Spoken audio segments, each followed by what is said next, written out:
देखिए, माता पिता ने बचपन से उन्हें समझा देना चाहिए कि आप जैसे अगर लड़की के लिए है और लड़के के लिए तो बहुत सारी ट्रेनिंग घर में ही दी जानी चाहिए। आज सबसे पहले तो आज लोगों को शादी के मायने ही पता नहीं है। आज बहुत सारे लोगों से, युवा लोगों से, लड़कियों से, युवतियों से हम मिलते रहते हैं, तो उनसे जब बात करते हैं कि आपने शादी क्यों करी, तो उन्हें ये भी नहीं पता कि क्यों करी। उनको बेसिक तो पता ही होना चाहिए कि हमने शारीरिक जरूरतें पूरी करने के लिए हमने शादी करी। दो अगर युवा अगर साथ में आ रहे हैं तो सबसे पहला कारण तो उनको ये पता ही होना चाहिए और इसकी पूर्तता भी की जानी चाहिए, क्योंकि आज बहुत सारे जो शादी में इश्यूज हो रहे हैं वो सब शारीरिक जरूरतें एक दूसरे की ना समझी के कारण या एक दूसरे की पूर्तता ना करने के कारण ही सारे इश्यूज खड़े हो रहे हैं। तो बचपन से भले ही नहीं, पर जब शादी के थोड़ा पहले माँ बाप ने बच्चों को ये जरूर बताना है कि आपने किस तरह से आपने सेक्सुअल एक्ट परफॉर्म करना है। Sexual education is the must, क्योंकि और ये माँ बाप के थ्रू होना चाहिए। भारत के अंदर ये हो ही नहीं रहा है। एक तो ना इसके स्कूल कॉलेजेस हैं और इसकी जो भी जानकारी जो दी जा रही है वो यार दोस्तों के थ्रू कहीं से मिल रही है, आधा अधूरा मिल रहा है। लड़कियों को तो भी मम्मी कहीं ना कहीं दे पा रही है, पर लड़कों की हालत तो बहुत ही खराब है, क्योंकि लड़का जैसे ही 10-12 साल का होता है वो मम्मी पापा से दूर सोना चालू करवा देते हैं उसको, और उसके इसमें जो हार्मोनल चेंजेस आते हैं वो अकेले ही भुगतता है और उसके जो विचार है उसको कैसे किसी से शेयर नहीं कर पाता है और कोई उसको ट्रेनिंग देता नहीं है। तो पर ये सब ट्रेनिंग घर में ही दी जानी चाहिए शादी के पहले, जिससे उनको ये पता हो कि शादी में कर क्यों रहा हूँ, शादी के मायने क्या हैं और शादी में मुझे क्या देना है और मुझे क्या मिलेगा, ये दोनों को पता हो।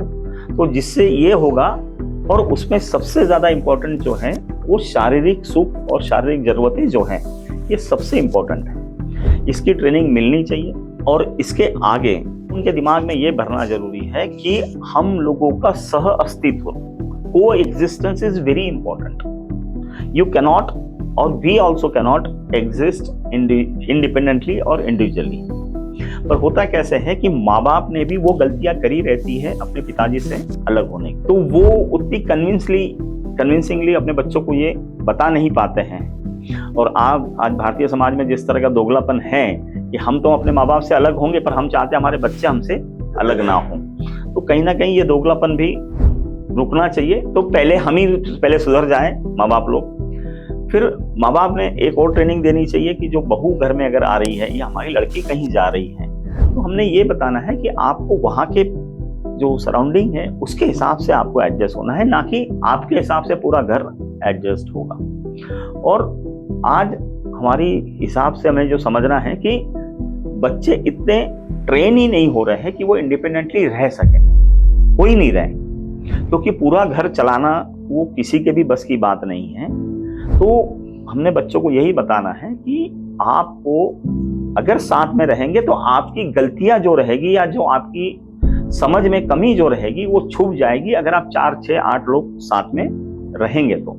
बट अगर आप एक अलग अलग रहेंगे तो आपकी हर काम आपको करना पड़ेगा, आपको कई काम पता भी नहीं होंगे, आते भी नहीं होंगे, पर जिम्मेदारी आप पर आ जाएगी। मतलब न्यूक्लियर फैमिली और जॉइंट फैमिली वाला, तो ऑलवेज माता पिता ने जॉइंट फैमिली को ही प्रोपोगेट करना चाहिए कि आप साथ में रहो। फिर इसमें एक और चीज आ जाएगी कि लड़का और लड़की को ये जरूर बता देना है कि आपके पास में एग्जिट का ऑप्शन है ही नहीं, कि आपको अलग होने का, अब हमने अगर ये जोड़ा बना दिया है या आपने बना दिया है तो इसमें एग्जिट ऑप्शन ही नहीं है। आपको वहां जाके जो सराउंडिंग मिल रही है उसके अंदर अपने 100 नहीं 1000% आप दीजिए। कहीं कोई कमी रह रही है आप जोर लगाइए और अलग होने का सोचिए ही मत। देखिए, दो चीजें जब जुड़ती हैं, हम अगर केमिकल रिएक्शन का भी अगर हिसाब लेते हैं, दो रिएक्टेंट अगर मिलते हैं तो थोड़ी एनर्जी एक्सोथर्मिक रिएक्शन होती है, एंडोथर्मिक होती है, कहीं से बाहर से ऊर्जा देनी पड़ती है, तो एक ऊर्जा कहीं ना कहीं निकलती है। तो आपस में थोड़ा बहुत तो जिसको बोलते हैं ना कि फ्रिक्शन तो रहेगा, बट वो फ्रिक्शन कुछ समय के बाद में नॉर्मलाइज हो जाता है, सेटल डाउन हो जाता है।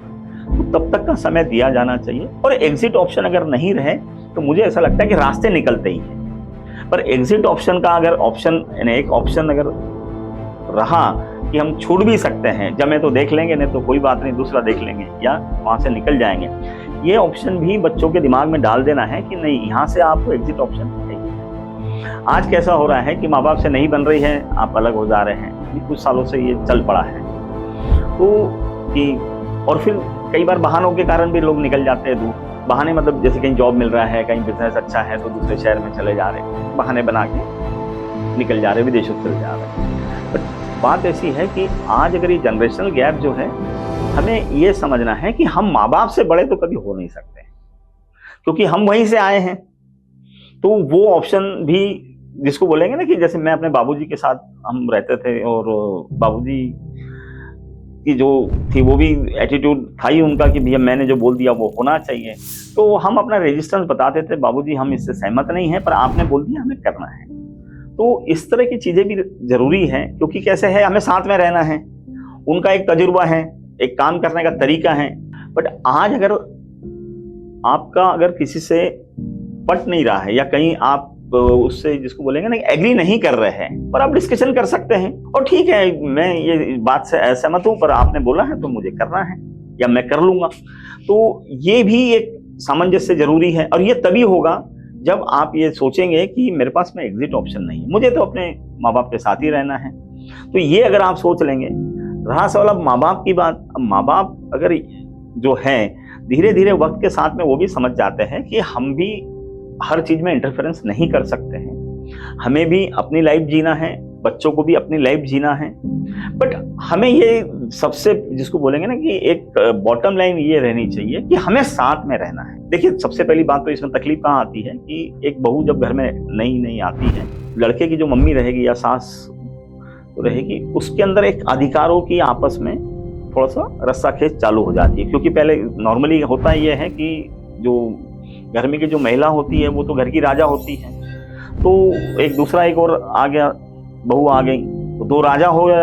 अब दो राजाओं की तो बरसों से लड़ाइयाँ चलती रहती है, तो वो थोड़ी सी रस्सा खेच चलती रहती है कि मैं बड़ा कि तू बड़ा, और वो उसके कारण भी थोड़ा सा फ्रिक्शन आता है। पर वो भी मुझे लगता है कि थोड़ा सा अच्छी तरह से अगर हैंडल कर लिए तो वो भी चल पड़ता है।